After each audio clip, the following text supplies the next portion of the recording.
A Dios. Muy bien, hermanos. Ahora vamos a escuchar una palabra del Señor, que hemos invitado a una persona en especial esta mañana, y yo quiero presentarlo, porque él es de la casa, aunque muchos no lo conozcan. Quiero que venga adelante, por favor, David Filman con su esposa. El jueves, ¿no está ella? Bueno, ya te abandonó antes de venir a predicar. David, hace un tiempo que tuve el placer de conocerlo, cuando él venía acá a Rosario. La familia de su esposa era de acá de Rosario. Vos sos oriundo de Misiones, ¿no? ¿O sos de Rosario? De Misiones, oriundo de Misiones, aborigen de Misiones. Yo sabía que él era un empresario allá, a más de ser un psicólogo profesional, y las cosas del Señor quiso que él volviera a Rosario. Y cuando vino a Rosario, el Señor le permitió venir y afiancarse en esta casa. Y realmente la fuimos conociendo a él y a su familia, la preciosa familia. Su esposa es una profesora, él es un profesional y también tienen una empresa que van llevando adelante. Pero Dios le ha dado un don y un talento hermoso que lo está dedicando y explotando poderosamente, que es el escribir. ¿Tenía algún libro acá para que me lo muestre? Ninguno, no quiere vender, pero están todos en la librería. ¿Cuántos libros hiciste ya? 8 libros, con todos títulos que tienen que ver con relación de la familia, los hijos. Unos preciosos títulos que usted lo va a atrapar. Ya a partir de hoy están en la librería. El último que hizo, tan exitoso, se le terminó, que ahora está viniendo la nueva edición. Él el jueves estuvo predicando o enseñando aquí en la conferencia que se hizo para los matrimonios y familia, y yo quería que los hermanos conocieran, que pasen por la librería, hermosa literatura que puede bendecir aparte de usted, a familiares y amigos que están pasando por problemas diversos de matrimonio, familia, crianza de hijos, y esto va a ser una gran bendición. Yo quería que los hermanos supieran que él no es un visitante, lo ven ahí de la barbita, y dirán, ¿quién es este muchacho buen mozo que no saben quién es? Bueno, él es con su familia parte del equipo ministerial que está trabajando aquí. Ahora está saliendo mucho. Dios le ha abierto puertas a través de otros ministerios, junto con el hermano Lara y también el siervo de Dios Balistrelli de Córdoba. Lo están invitando mucho para salir a estos tipos de conferencias, y para nosotros un honor y un privilegio que él sea parte del equipo nuestro y que también de vez en cuando nos ministre aquí a la familia, porque a veces somos los de la casa los que tenemos mayor necesidad también que los de afuera. Así que quiero que lo recibamos con todo nuestro corazón y fundamentalmente vamos a escuchar la palabra.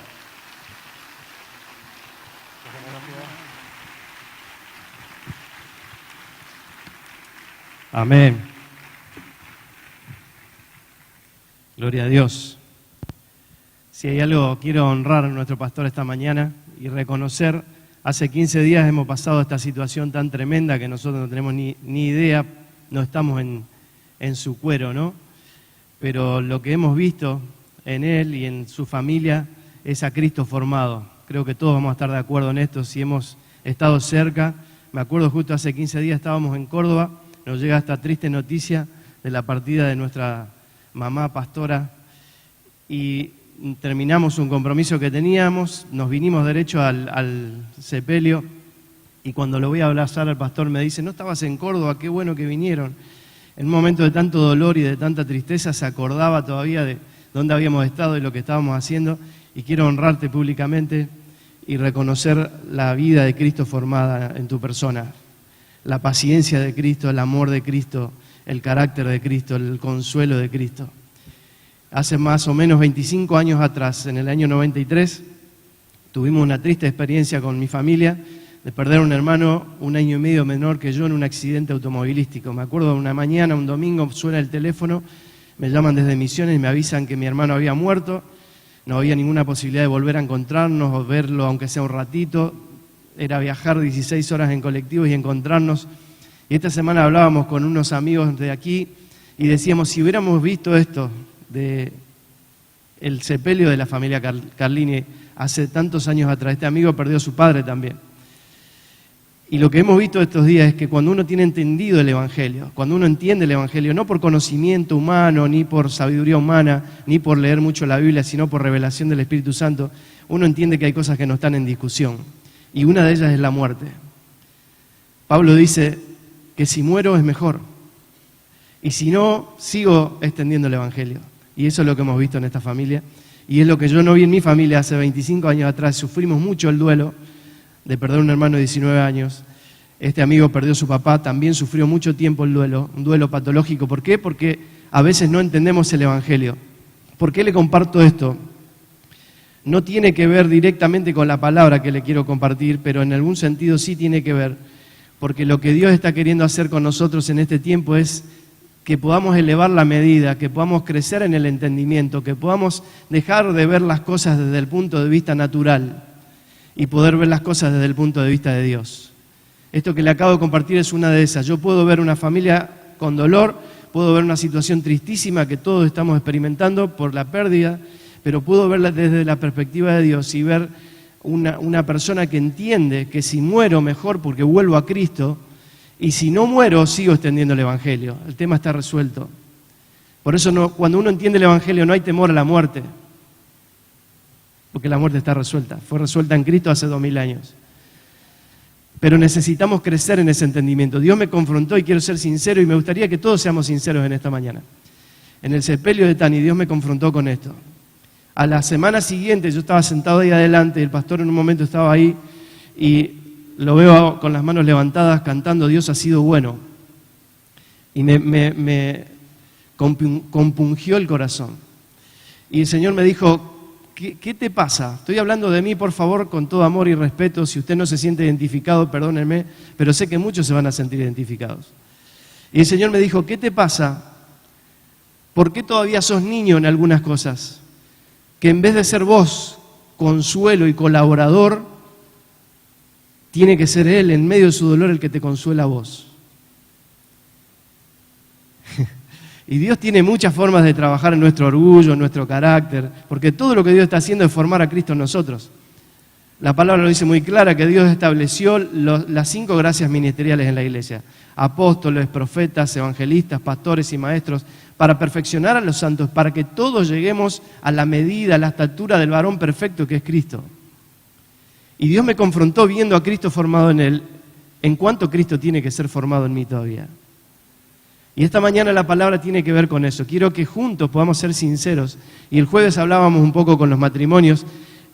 Y si uno se pone a ver la realidad social, y le doy gracias a Dios porque el pastor compartió este texto hace un ratito, porque tiene que ver con lo que les quiero compartir. Y si uno ve la realidad social, uno ve lo que leía el pastor recién en Efesios capítulo 2. Hay una naturaleza en las personas que nos lleva a vivir mal, a estar separados, a que nuestra vida sea un desastre. Si usted y yo miramos la sociedad y yo le pregunto ¿cómo está la familia y el matrimonio hoy? ¿Cuál es su respuesta? Rápidamente todos decimos un desastre.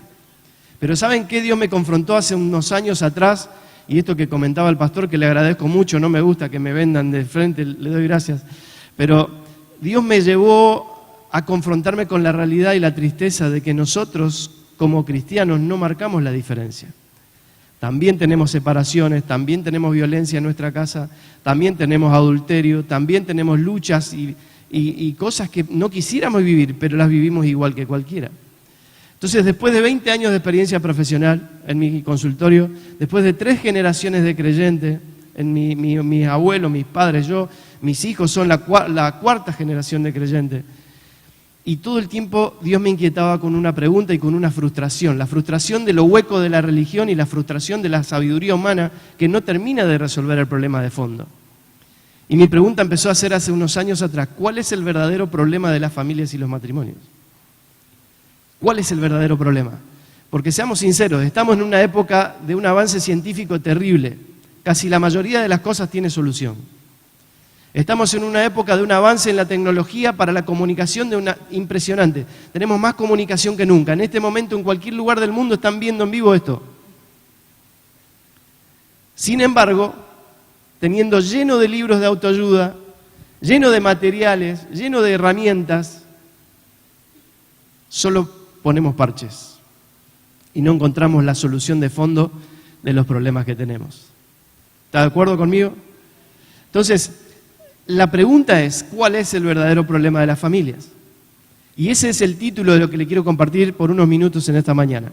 Y suena hasta soberbio decir, yo tengo la respuesta a cuál es el verdadero problema de las familias, pero en realidad yo no la tengo, Dios la tiene.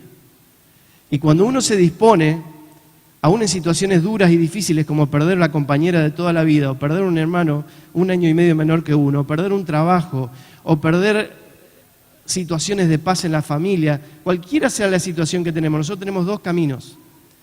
O entender que Dios está haciendo algo y va a usar ese proceso para formar a Cristo en nosotros, o dejar que ese proceso nos destruya y terminar siendo uno más del montón. ¿Se acuerda la historia de Jairo cuando viene a Jesús y le dice, yo sé que podés sanar a mi hija? Y Jesús se dispone a ir con él a su casa a sanar a su hija. En el medio de esa situación tenemos la historia de la mujer que toca el manto. Usted conoce la historia. Y ahí tenemos una confrontación de 2 realidades. De la casa de Jairo vienen varias personas trayendo evidencias porque habían estado en su casa, habían visto con sus ojos que su hija había muerto. Y vienen de su casa varias personas, no una, varias personas, trayendo evidencias y vienen y le dicen a Jairo, deja de molestar al maestro porque tu hija murió. ¿Se acuerda la historia? ¿Usted se acuerda lo que le dice Jesús? Jesús se da vuelta a Jairo y le dice, no te preocupes, tu hija solo está durmiendo. Y esa misma confrontación la tenemos usted y yo todos los días de nuestra vida. Usted puede ver las cosas desde el plano natural, aún con evidencias aparentes de que todo es un desastre, o puede ver la perspectiva de Dios y entender que Dios dice, si Dios dice tu hija duerme, esa es la verdad, porque la verdad es la realidad de Dios. Mi verdad puede ser mi realidad natural, pero lo natural no es lo que Dios dice. Entonces yo quiero desafiarlo en esta mañana, a que más allá de la realidad natural que podemos ver, como acabamos de describir un poquito la realidad social, que podamos juntos elevar la medida, ir un poquito más adelante y pedirle al Señor con toda humildad en esta mañana, Señor, abrí los ojos de nuestro entendimiento. Abrí los ojos de nuestro entendimiento para que podamos ver tu realidad, para que podamos ver todo desde tu perspectiva. Señor, en esta mañana renunciamos a toda sabiduría humana, a toda soberbia por el conocimiento que podemos tener aún teológico o bíblico, conocimiento intelectual, académico, Señor, y nos humillamos bajo tu mano, bajo tu presencia, para que tu Espíritu Santo abra los ojos de nuestro entendimiento y podamos ver todo desde tu perspectiva y entender cuál es el verdadero problema que tenemos y cuál es la solución que ya has dejado para nosotros y poder vivirla todos los días. En el nombre de Cristo el Señor. Amén. Mire, cuando Dios me empezó a inquietar con esta pregunta de cuál es el verdadero problema, Dios me empezó a traer algunas frases que me empezaron a hacer ruido. Una de ellas era la palabra origen. Origen, diseño, origen, diseño. Y yo le dije, vengo de 3 generaciones de creyentes, leí la Biblia muchas veces, estudié en un instituto teológico, di clases en el instituto teológico, escribí varios libros, y Dios me volvió a hacer ir al Génesis, al origen, al diseño, porque me confrontó con la realidad de que yo tenía conocimiento intelectual, como dijo Job, de oídas te había oído, pero no había entendido el diseño. Mire lo que dice Génesis capítulo 1, versículo 27, dice, creó Dios al hombre a su imagen, a imagen de Dios lo creó, varón y hembra lo creó, los creó a los dos, ¿no? Y los bendijo a los dos, y les dijo, fructificad y multiplicaos, llenad la tierra y sometedla. Si usted lee unos versículos antes, dice que Dios creó todo con la capacidad de multiplicarse según su especie. Y después, cuando estaba todo resuelto, todo hecho, Dios crea al hombre a su imagen y semejanza, pero como dos, que en realidad son uno. Adán, versión hombre y versión mujer. Y los bendice a los dos. Y les da el mandato de fructificarse y de llenar la tierra con su diseño. Yo había leído muchas veces esto, pero no había entendido que el diseño de Dios siempre fue generaciones. Como vemos esta mañana, nuestro amado pastor, sus hijos, sus nietos. Generaciones. Dios trabaja por generaciones. Y lo que Dios diseñó es que la familia yo puedo verla como papá, mamá, hijos, o puedo ver el diseño de Dios en el espíritu y entender que la familia fue creada por Dios para reflejar realidades espirituales. Yo puedo entender que esto es la casa de Dios, o puedo leer 1 Timoteo capítulo 3, donde Pablo le dice a Timoteo, la casa de Dios es la iglesia, y Dios tiene una sola iglesia. Cristo no es polígamo, Él tiene un solo cuerpo, una sola iglesia en toda la tierra. Entonces, si yo entiendo que esta es la casa de Dios, en algún sentido estoy en lo correcto, pero en realidad esta es una parte de la casa de Dios en toda la tierra. No sé si seremos el living, el baño, la cocina, el comedor, pero es una de las habitaciones de la verdadera casa de Dios, que es la iglesia en toda la tierra. Entonces necesitamos elevar la medida y necesitamos dejar de mirar solamente la familia como una cuestión de ser nosotros 4 en casa, para entender que enseñó muchas más cosas para que se vean a través de la familia. Y una de ellas es el entendimiento de las generaciones. Cuando yo tomo una decisión hoy, afecta a mis hijos, afecta a mis nietos, afecta a mis bisnietos. Si yo puedo pensar en eso, estoy pensando desde lo eterno y mis decisiones van a ser totalmente diferentes. Si yo pienso solo en mi ombligo y pienso solo en mí, voy a tomar decisiones pensando que me afectan solo a mí, pero en realidad lo que va a pasar es que va a afectar a todas las generaciones, porque es como Dios diseñó las cosas. Pero mire que no voy a hablar de generaciones en esta mañana, solo lo menciono, pero mire lo que dice Génesis capítulo 2, versículos 8 y 9. Y es otra de las cosas con la que Dios me confrontaba, la palabra vida.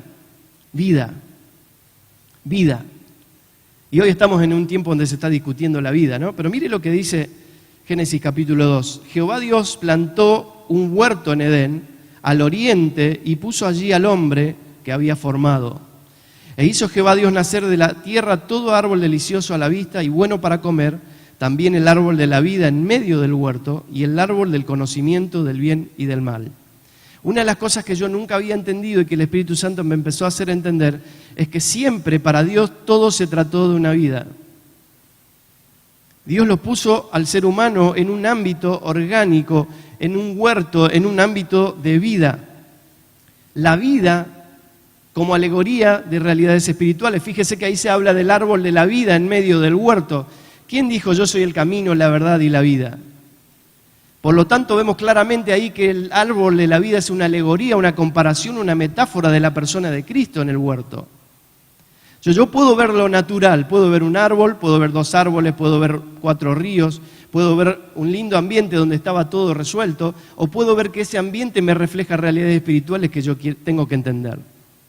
Porque desde el mismísimo principio, desde el mismísimo diseño, Dios siempre planteó la cuestión desde el punto de vista de una vida.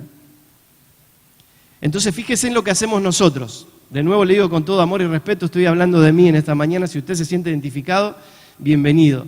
Pero a mí me pasó, aún después de 3 generaciones de creyentes, que yo reducía todo lo que Dios hacía a 2 horas de reunión. La reunión del jueves de matrimonio, la reunión de los viernes, la reunión del sábado de los jóvenes y adolescentes, o la reunión de domingo de mañana, o la reunión de domingo a la noche, pero lo que Dios estaba haciendo eran 2 horas de reunión. Y después yo vivía mi vida en la semana. Hasta que con el tiempo Dios me fue confrontando y me fue llevando a ver que se trata de una vida. Jesús vino y dijo, yo vine a traerles vida y vida en abundancia, no vino a traernos una reunión. Y con esto no minimizo ni quito que Dios obra y se manifiesta aquí, porque está la congregación de los santos, donde todos podemos experimentar la manifestación del amor de Dios en cada uno de nosotros. Pero Dios está haciendo algo las 24 horas de todos los días. Por eso Pablo le dice a Timoteo, veo la fe no fingida que hay en vos, la vi en tu abuela, en tu mamá, ahora la veo en vos. Fe no fingida significa que es algo que yo vivo las 24 horas, porque puede ser fingida, como venir a una reunión y fingirla por 2 horas. De nuevo le digo con amor y respeto, estoy hablando de mí.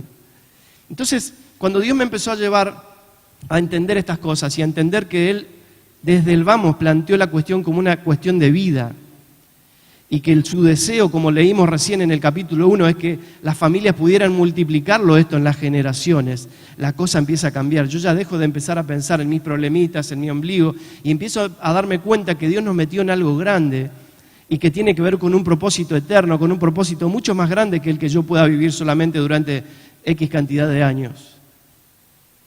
Lo que Dios está haciendo es más que solamente 2 horas de reunión. Y tiene que ver, como estamos viendo desde el principio, con la vida. El huerto era un ámbito de vida, todo diseñado para funcionar y para multiplicarse según su especie. Un ámbito donde Adán, y esto lo hemos hablado en las reuniones de matrimonio para entenderlo, pero lo recuerdo nada más esta mañana. Usted fíjese que, ¿qué día creó Dios al hombre? ¿Se acuerda? En el 6º día, ¿no? ¿Y qué es lo que viene el día 7? Reposo. O sea, Dios creó todas las cosas, todo funcionaba, había un ámbito de vida orgánico, todo funcionando en orden, con un río, 2 ríos, 3 ríos, 4 ríos regando, había un rocío, dice la palabra, que se levantaba por la mañana y hacía que riegue toda la tierra, todo estaba funcionando y ordenado y creciendo. Y en ese ámbito perfecto donde estaba todo resuelto, Dios pone al hombre. Y lo primero que tiene que hacer el hombre es reposar. Yo creo que usted ni yo nos sentimos identificados con esto, porque nuestra vida es justo al revés. Estamos corriendo todo el día para ver si alguna vez podemos tener reposo, y si no nos pasamos a veces años y decimos, uy, ¿cuántos años es que no me tomo vacaciones? Y parece que nuestra vida es correr, correr, trabajar, hacer. En el diseño de Dios, Dios puso al hombre en un ámbito de vida donde estaba todo ordenado y resuelto, donde Cristo era el centro, y donde lo primero y único que el hombre tuvo que hacer no fue agarrar un machete, agarrar la desmalezadora, la motoguadaña y salir a trabajar, sino reposar y tener dependencia y comunión con Dios. Y ese es el diseño al que Dios nos quiere volver a llevar. ¿Amén? Hay 2 árboles, plantea el huerto. El árbol de la vida y el árbol del conocimiento del bien y del mal. Todos sabemos qué árbol comió el primer matrimonio, ¿no?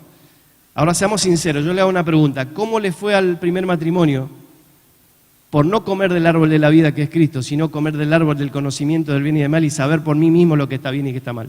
¿Cómo le fue? No hay mucho que discutir, ¿no? Entonces vemos que ahí empieza a haber como 2 caminos que se empiezan a marcar. El camino de la dependencia de Dios o el camino de la independencia de Dios. El camino de la vida o el camino de la muerte, porque Dios le dijo, si comen, van a morir. Y ellos en vez de escuchar a Dios, escucharon al enemigo, escucharon al diablo. Y eso nos enseña que tenemos que tener cuidado a quién escuchamos, ¿no? ¿Con quién te pones a conversar? Entonces, ¿cuál es el verdadero problema según Dios? ¿Quieres saberlo? Busque conmigo Génesis capítulo 1, versículos 1 al 3. Génesis capítulo 5, versículos 1 al 3. Yo sé que usted leyó muchas veces este texto, pero dejemos que el Espíritu Santo en esta mañana nos abra los ojos y podamos ver claramente qué es lo que dice Dios, qué es lo que Dios tiene que decir acerca de nuestro verdadero problema. Amén. El día en que creó Dios al hombre, a semejanza de Dios lo hizo, hombre y mujer los creó y los bendijo y les puso por nombre Adán, el día en que fueron creados. Acá ya tenemos un primer problema. Nosotros siempre pensamos que es Adán y Eva, y Dios los llamó Adán, a los 2, eran uno. Después el apóstol Pablo toma esto, y usted puede leerlo en Efesios capítulo 5, que dice que el hombre dejará a su padre y a su madre, se unirá a su mujer y los 2 se transformarán en una sola persona. Pero mire lo que sigue diciendo, y acá está uno de los textos más tristes que podemos leer en la Biblia.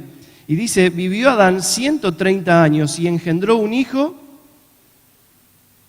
¿Qué dice su Biblia? Díganlo sin temor. ¿Qué dice? A su semejanza. Se lo leo de nuevo. Vivió Adán 130 años y engendró un hijo a su semejanza, conforme a su imagen. Y acá empieza el verdadero problema de la humanidad. Evidentemente pasó algo más que solamente comer un fruto y desobedecer a Dios en el huerto. Cuando Adán, versión hombre y mujer, decidieron hacer esto, algo pasó en su interior, algo pasó en su naturaleza, algo pasó en su vida. Se salieron de ese ámbito de vida, se salieron de ese ámbito donde la naturaleza era estar dependiente de Dios y comer del árbol de la vida que es Cristo, y pasaron a vivir una realidad donde, por diseño, porque estamos diseñados para multiplicar según nuestra especie, Adán empieza a tener hijos y empieza a llenar todo de hijos conforme a su imagen, a su semejanza. Yo le hago una pregunta, seamos sinceros de nuevo. ¿Cómo le fue a los 2 primeros hijos después de esto? A los 2 primeros hijos de Adán, ¿cómo le fue? Uno mató al otro. Por eso Pablo después dice a los Corintios que por un hombre entró la muerte, a todos los hombres. Todos estamos en Adán. pero todos podemos estar en Cristo, el postrer Adán. Por eso cuando Jesús viene y dice, yo vine a recuperar lo que se había perdido. ¿Qué se había perdido? Todo este diseño del huerto, de la vida, el diseño que Dios pensó para nuestra vida. Y Jesús vino a recuperarlo. Pero síganme un poquito en la idea. Vemos que la desobediencia produjo separación de la vida, porque Dios dijo, iban a morir. Lo más triste es que quedaron vivos, pero espiritualmente muertos. Quedaron vivos fuera del diseño. Vivos con un diseño de vivir eternamente, de tener conciencia de eternidad, pero sin poder alcanzarla por sí mismo. Y vemos en la historia como en un momento Dios se arrepiente de haber creado al ser humano y llegamos a Noé. Y cuando llegamos a Noé, Dios se arrepiente y dice, pero hay un justo, uno que, no sé si nosotros algunos entraríamos en esa descripción. Y Dios decide que Noé y su familia sean reunidas en la barca y salvados, como le fue a Noé después. Porque cuando vino el diluvio no mató la naturaleza. Noé siguió siendo el mismo ser humano arrastrando la naturaleza de Adán. Y vemos toda la historia como sigue. La desobediencia produjo un cambio de naturaleza, la desobediencia produjo independencia de Dios. Entonces Adán, al multiplicarse según su especie, multiplicó su naturaleza, que es el verdadero problema humano. Yo podría darle en esta mañana 10 principios para tener armonía en su familia. 7 principios para tener una buena comunicación con sus hijos. 10 principios para tener una sexualidad como Dios diseñó para su matrimonio. Pero si usted no decide vivir la naturaleza de Cristo en su vida, usted dentro de 2 semanas va a tener los mismos problemas que tiene hoy. Porque su problema no es de comunicación, su problema no es sexual, su problema no es su adicción, su problema no es lo que usted cree que es. Porque para Dios su problema y mi problema es la naturaleza. En Cristo, a través de la cruz, experimentamos la solución a ese problema. Y la solución es un cambio de naturaleza. En la cruz todo es reunido, todo es absorbido en Cristo. Adán es juzgado y condenado. Entonces, otra cosa en la que Dios me empezó a desafiar hace un tiempo. Porque ¿cuál es el entendimiento que todos tenemos? Te hablan de la cruz y lo primero que pensás es muerte. Y ya medio que te da cosita y no quiero hablar mucho de la cruz porque la cruz es muerte. O si no lo llevamos para el otro lado, dejarlo tan superficial que la cruz pasa a ser algo artístico, me la cuelgo, hago un dibujo y la cruz es como, nos volvemos medio hippie, ¿no? Con todo respeto, con respecto a la cruz. Porque nuestro entendimiento de la cruz es que la cruz, Dios murió por mí, Cristo murió por mí y yo fui libre del pecado y tengo un ticket al cielo. ¿Estamos de acuerdo? Y está bien, eso es lo que pasó en la cruz. Pero Dios me desafiaba a ver que la cruz pasó mucho más que eso. Y el Espíritu Santo quiere desafiarnos a poder ver que en la cruz, ¿saben qué fue una de las cosas que pasó? Dios refundó la humanidad. Hace poco más de 2000 años, Dios volvió a fundar la humanidad sobre el fundamento seguro que es Cristo. El Hijo Eterno se encarna en la persona de Jesús. Y como hombre, como el postrer Adán, como dice 1 Corintios capítulo 15, viene a recuperar lo que se había perdido. El primer Adán fue transformado en un alma viviente, una persona almática, emocional, pensante, todo es de la mente. Pero el postrer Adán, que es Cristo, se transforma en espíritu vivificante. Y tenemos en Cristo la posibilidad de vivir de nuevo el diseño que se había perdido en el primer Adán. Porque en la cruz lo que Dios hizo fue condenar a Adán. Así como por un hombre entró el pecado y Dios reunió todo en ese hombre Adán y todos estuvimos ahí en la cruz. Por eso Pablo después dice, con Cristo estoy juntamente crucificado. Yo estuve crucificado con Cristo en la cruz. Y al morir con Cristo y resucitar con Cristo, tenemos la posibilidad de vivir una nueva humanidad, una nueva naturaleza. Mire lo que dice 2 Corintios 5, 17. Esto significa que todo el que pertenece a Cristo se ha convertido en una nueva persona. La vida antigua ha pasado, una nueva vida ha comenzado. La versión Reina Valera dice, ¿se acuerda? Si estamos en Cristo, el que está en Cristo, nueva criatura es, las cosas viejas pasaron, todas son hechas nuevas. Todo fue absorbido en Cristo. Recibimos una nueva naturaleza, somos una nueva criatura, una nueva persona, si nos unimos a Cristo. Así también está escrito, fue hecho el primer hombre Adán, alma viviente, y el postrer Adán, espíritu vivificante. Pero lo espiritual no es primero, sino lo animal, luego lo espiritual. El primer hombre es de la tierra, terrenal. El segundo hombre, que es Cristo, es del cielo. Conforme al terrenal, así serán los terrenales. Y conforme al celestial, así serán los celestiales. Y así como hemos traído la imagen del terrenal, la imagen de Adán, la naturaleza de Adán, traeremos también la imagen del celestial, que es Cristo. Por eso necesitamos elevar la medida y necesitamos pedirle al Señor que abra nuestro entendimiento y que cualquiera sea la situación dura y difícil que estemos pasando, Dios la pueda usar para transformar nuestras vidas y para hacernos ver las cosas desde su punto de vista, porque desde el punto de vista de Dios, la cruz es mucho más que solo salvarme y morir por mí. Le digo más, Él no murió por mí. Suena hereje, ¿no? Yo morí con Él en la cruz. Es más que Él murió por mí. Todos morimos con Él en la cruz. Todos estuvimos reunidos en Cristo en la cruz. Todos los seres humanos reunidos en Adán terminaron en la cruz. Todos los que nos unimos a Cristo, reunidos en Cristo, estamos en la cruz. El pastor recién leía Efesios capítulo 2, vuelva a leerlo en su casa, y habla de que hemos sido resucitados con Cristo. Nuestra vida ahora está en Cristo. Y estamos con Cristo sentados en los lugares celestiales. Hay toda una realidad en Cristo que nosotros necesitamos crecer para entender, porque esa es la verdadera solución a todos nuestros problemas. Adán cambió su naturaleza y se volvió almático, pero Cristo nos ofrece una nueva naturaleza que es espíritu y vida. Jesús cuando hablaba decía, las palabras que yo les he hablado son espíritu y vida. Lo que Jesús quiere ofrecernos, lo que Dios a través de la obra de Cristo en la cruz quiere ofrecernos a los matrimonios, a las familias, a las personas, es la verdadera solución a nuestros problemas. Y es un cambio de naturaleza. Mire lo que dice Juan capítulo 1. Hablando de Cristo, estaba en el principio con Dios. Recién estuvimos leyendo el principio, ¿se acuerda del Génesis? Todas las cosas por medio de Él fueron hechas. Pablo toma esto en Colosenses, después dice que todo fue creado por y para Cristo. Y esto es interesante porque nosotros estamos discutiendo si la vida empieza en la concepción o si la vida empieza a los 3 meses, como lo dicen los proabortos. Pero yo leo esto y veo que todas las cosas por medio de Él fueron hechas y entiendo que la vida fue hecha en Cristo en la eternidad. Entonces ni siquiera empieza en la gestación, empieza mucho antes. Pero no es el tema de esta mañana. Pero lo dejo para animarlo. La vida empieza en Cristo. Amén. Y cuando morimos volvemos a Cristo. Si morimos mejor, y si no morimos seguimos adelante con el Evangelio. Y si pasamos situaciones difíciles, como dijo el apóstol Pablo, todo va a ser para el avance del Evangelio. Para que Cristo sea visto. Amén. Todas las cosas por medio de Él fueron hechas y sin Él nada de lo que ha sido hecho fue hecho. Miren qué absoluto. Nada de lo que ha sido hecho, nada es nada.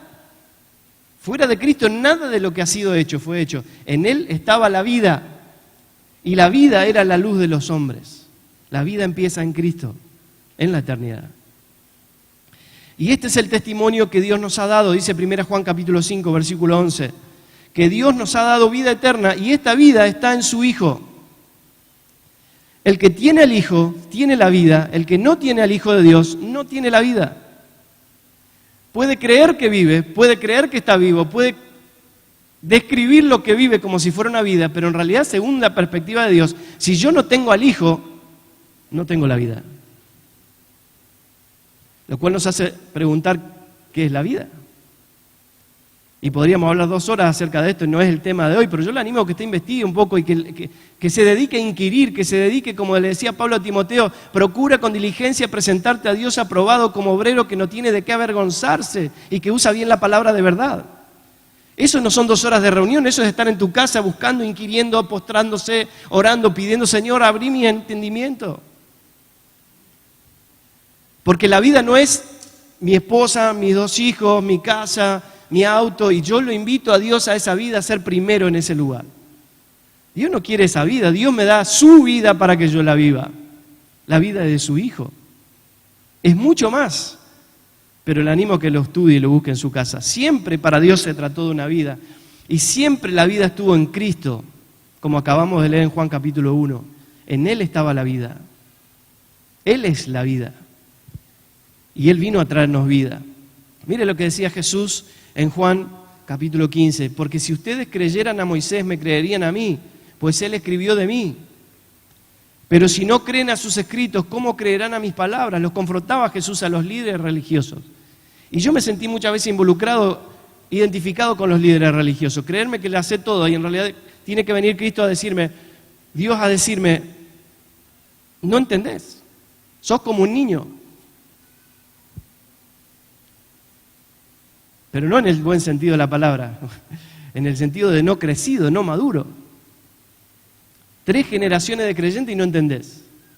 En ese sentido, niño, en el sentido negativo, de no haber crecido cuando tenía que haber crecido. Mire cómo sigue diciendo Jesús, Juan capítulo 5, versículo 39. Ustedes estudian las Escrituras a fondo porque piensan que ellas le dan vida eterna. Jesús no está cuestionando acá que las Escrituras nos den vida eterna, pero en realidad lo que dice, pero las Escrituras me señalan a mí. Entonces yo obviamente que encuentro vida eterna en Cristo, obviamente que encuentro vida eterna en las Escrituras, pero en realidad es mucho más que eso. Lo que Dios me quiere dar es que yo vea a Cristo en las Escrituras. No que yo me sepa un montón de versículos bíblicos, sino que yo tenga la sustancia de esos versículos bíblicos, que es Cristo en mí. Y que eso se manifieste en mi casa, que eso se manifieste con mi esposa, que eso se manifieste con mis hijos. Por eso Pablo le decía a los corintios, ustedes son carta de Cristo. La gente tiene que poder leer a Cristo en nosotros. Ahora usted lea bien ese texto, porque Pablo está diciendo, ustedes son carta de Cristo escrita por mí. Pablo se hace cargo que él se dedicó a escribir a Cristo en estas personas. No es que mágicamente Cristo voy a hacer una carta. Entonces, a mí me desafía eso cuando estoy con mi esposa y digo, ¿mi esposa puede ver a Cristo en mí? ¿Mis hijos pueden ver a Cristo en mí? Si usted ve a mis hijos, ¿puede ver a Cristo en mis hijos? Porque si usted no puede ver a Cristo en mis hijos, yo no estoy haciendo bien mi trabajo, yo no estoy escribiendo la carta de Cristo en mis hijos. ¿Entiende que es mucho más profundo el tema?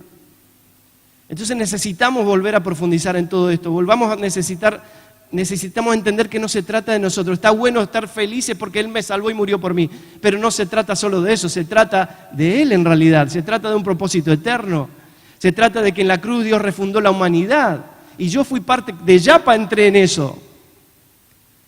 Fui acepto en el amado, dice Pablo. Dios me aceptó en Cristo, fuera de Cristo no me acepta.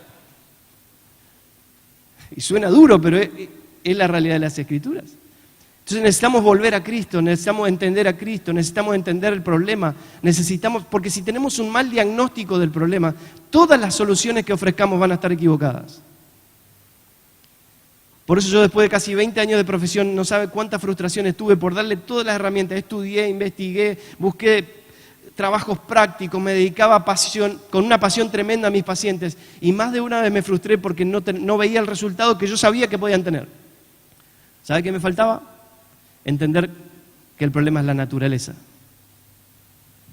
Y cuando cambio mi naturaleza empiezo a experimentar la realidad del problema. Dios me decía estos días, pensar que vos como psicólogo te esforzás y le das herramientas a las personas. Y no estoy diciendo que esté mal, entiéndame lo que le digo, pero Dios me está diciendo, vos buscás de alguna manera cómo ayudarlos en amor y tratar de cambiar su conducta y de tratar de tener ciertas explicaciones de por qué pasó y por qué viven lo que viven.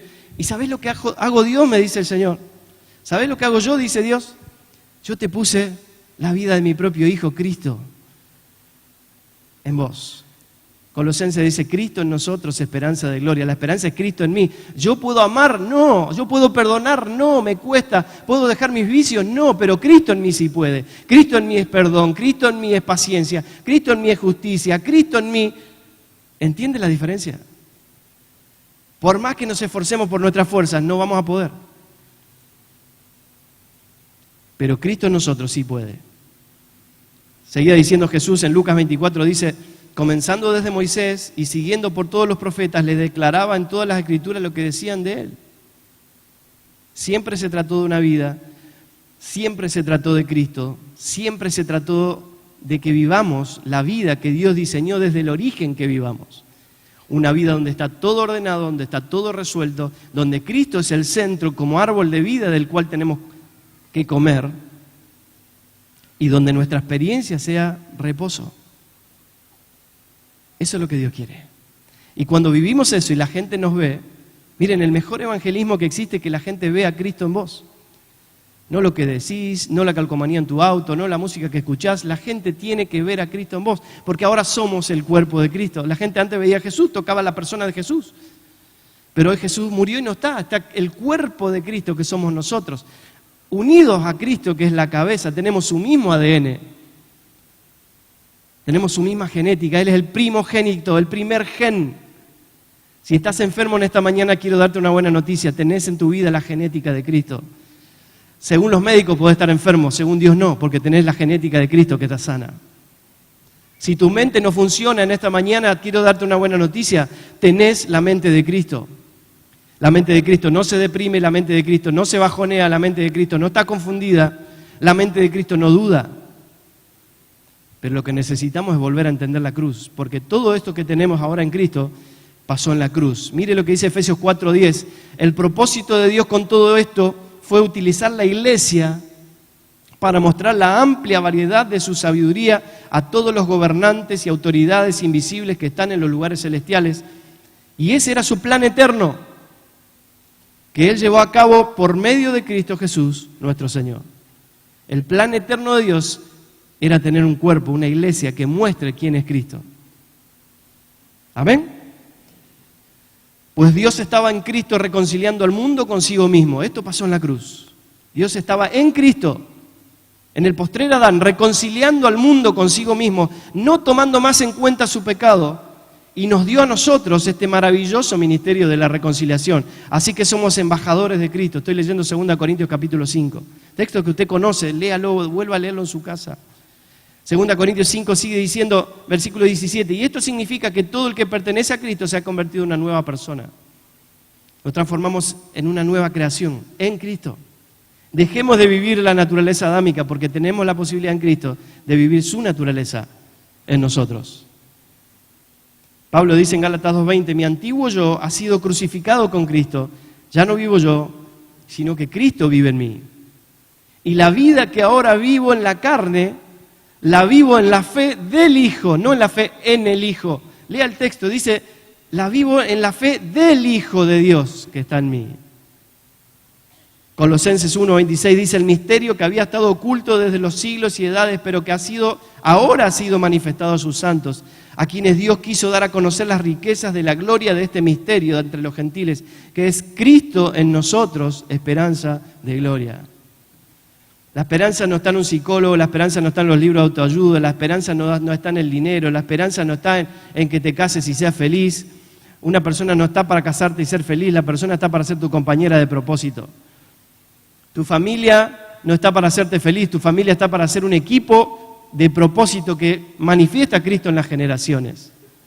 La esperanza está en Cristo, Cristo en nosotros, esperanza de gloria.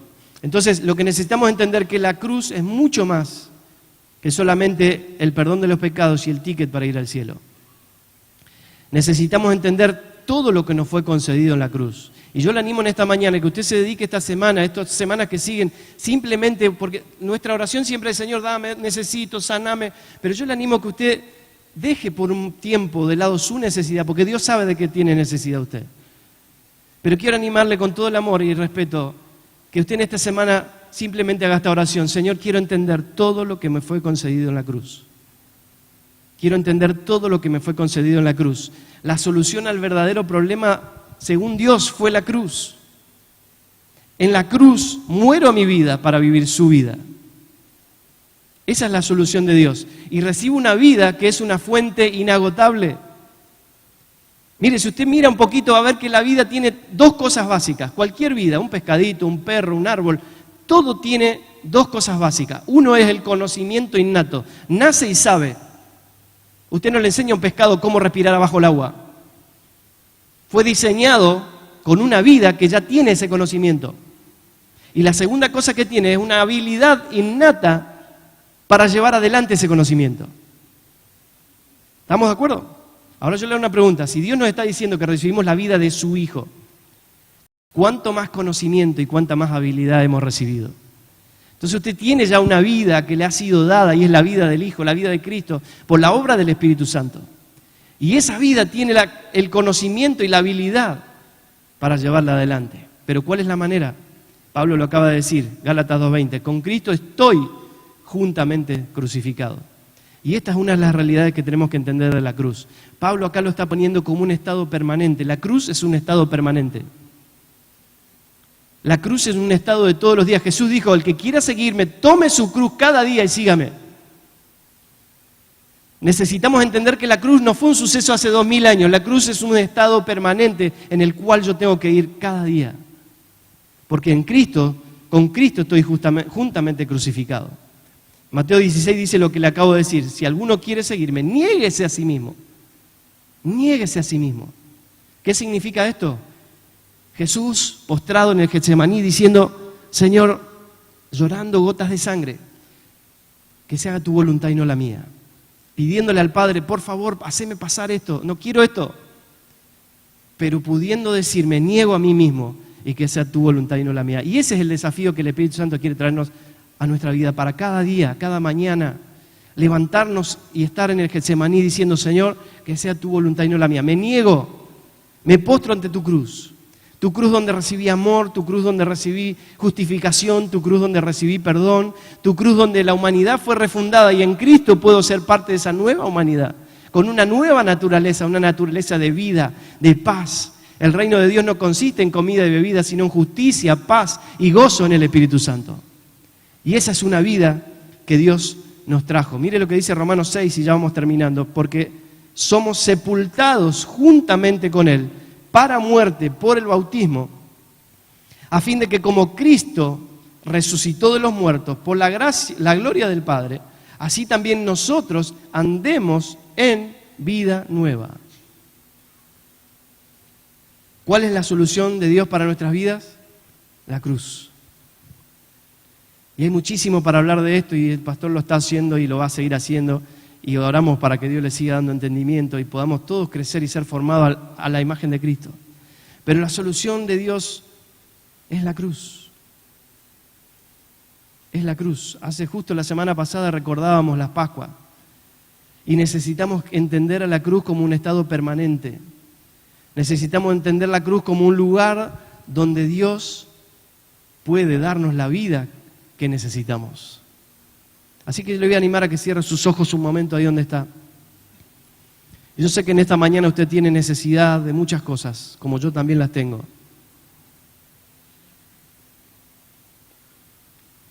Pero sé que a más de uno el Espíritu Santo le ha hecho entender en esta mañana que la frustración que tiene por no lograr la solución a sus problemas está en la cruz. La solución a sus problemas está en la cruz. ¿Necesitas salud?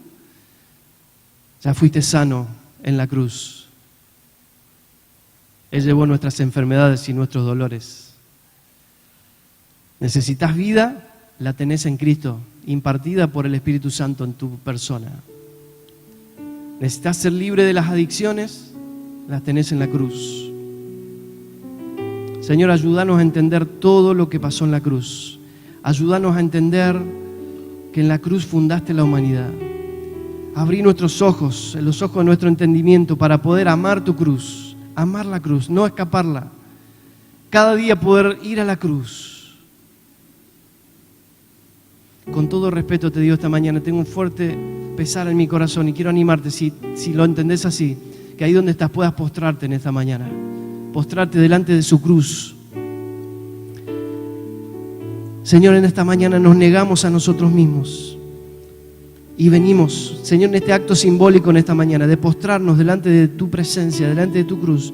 Nos rendimos a ti, rendimos nuestra vida, rendimos nuestro matrimonio, rendimos nuestra familia, rendimos nuestros trabajos, rendimos toda nuestra vida a ti, nos negamos a nosotros mismos porque queremos vivir tu vida, tu vida, tu vida, tu vida que es una fuente inagotable, tu vida que fluye como un río, tu vida en nosotros, Señor, tu vida que trae sanidad, trae reposo, trae salud, trae entendimiento, trae recursos, trae todo lo que necesitamos. Nos humillamos en esta mañana delante de tu cruz y te damos gracias porque a través de la cruz trajiste la solución a todos los problemas humanos. Gracias porque a través de la cruz podemos recibir el cambio en nuestra naturaleza y poder ser participantes, como dice el apóstol Pedro, participantes de tu naturaleza divina. Señor, perdón por tantas veces hacer vana la obra de la cruz, por pedir lo que ya tenemos. Hemos sido benditos en Cristo. Gracias por tu bendición. Hemos sido sanados en la cruz. Gracias por la salud. Hemos sido liberados por la cruz. Gracias por la libertad. Por eso en esta mañana nos humillamos, nos rendimos, nos postramos ante tu cruz. Y te pedimos, Espíritu Santo, con toda humildad, que manifiestes en nuestra vida todos los beneficios, todo lo que nos fue concedido en la cruz. No para nuestro beneficio propio, sino para hacer testimonio a las personas que nos rodean. Que las personas en nuestra casa, en nuestro trabajo, en nuestras empresas, en el banco, en el supermercado, en los lugares donde vamos, puedan vernos como carta de Cristo y puedan ver a Cristo en nosotros. Y puedan tener la vida que diseñaste para todos. Tu deseo es que todos sean salvos y procedan al conocimiento de la verdad. Espíritu Santo, llévanos a conocer la verdad cada día más, cada día más, cada día más. Te adoramos en esta mañana, Señor. Te adoramos, te adoramos. Te adoramos con nuestra vida, con nuestra entrega, con nuestro reconocimiento.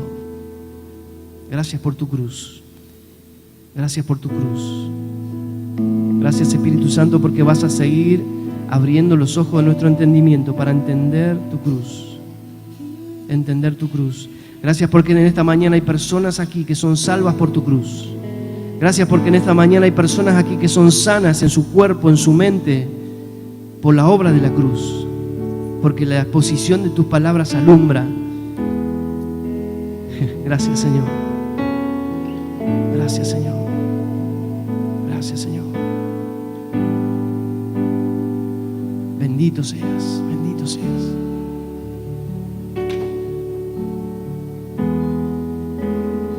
Tómese un momento para adorarle.